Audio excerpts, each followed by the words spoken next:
বিএনপির নেতৃত্বে আওয়ামী লীগ তাদের জুলাই গণঅভ্যুত্থানের প্রতিশোধ নিচ্ছে বলে আমাদের মনে হচ্ছে, এবং এটা এক ধরনের মৌন সম্মতি উৎপাদন করা হচ্ছে বিএনপির শীর্ষ নেতৃবৃন্দের পক্ষ থেকে। বিএনপির নেতৃত্বে আওয়ামী লীগের নেতা কর্মীরা এবং বিএনপির সন্ত্রাসীরা তারা সারা দেশে আমাদের 11 দলীয় জোটের নেতৃবৃন্দের উপর হামলা করছে, এবং যে আসনগুলোতে আমরা জয়ী হয়েছি সেই আসনগুলোতেও তারা হামলা করছে। তাদের একটা কমন কথা হচ্ছে যে নির্বাচনে বা ওই অঞ্চলের প্রার্থী এনসিপি কিংবা জামাতের হলো সরকার তো তারা গঠন করছে, সুতরাং দেশে যে কোনো কিছু করার অধিকার তাদের আছে। তা আমরা ঠিক একই রকম আওয়ামী লীগের সময়ে আওয়ামী লীগের ভোটচুরি নির্বাচনের পরে যেমন তাণ্ডব দেখতে পেতাম, সেই একই রকম তাণ্ডব আমরা দেখতে পাচ্ছি। আপনারা যদি খেয়াল করেন যে জুলাই গণঅভ্যুত্থানের সফলতার পর ঠিক 4-5 ঘন্টার মধ্যে আমাদের জুলাই গণঅভ্যুত্থানের সকল নেতৃবৃন্দ আমরা সবাই ভিডিও বার্তা দিয়ে সারা দেশের মানুষকে আহ্বান জানিয়েছিলাম যে আপনারা ভিন্ন মত থাকা সত্ত্বেও আপনারা আইন নিজের হাতে তুলে নেবেন না, আপনারা যারা গণহত্যার সাথে জড়িত তাদেরকে পুলিশের হাতে তুলে দিন, তাদের বিরুদ্ধে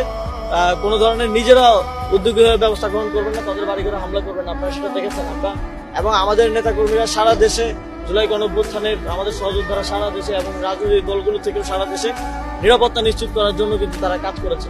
অথচ আমরা এখানে বিএনপিকে দেখলাম যে এক ধরনের চুপচাপ বসে থেকে তারা এটা এনজয় করছে, বিএনপির শীর্ষ নেতৃত্ব এনজয় করছে যে সারা দেশে ভিন্ন মতের উপর যে দমন পীড়ন চলছে, সারা দেশে হামলা হচ্ছে।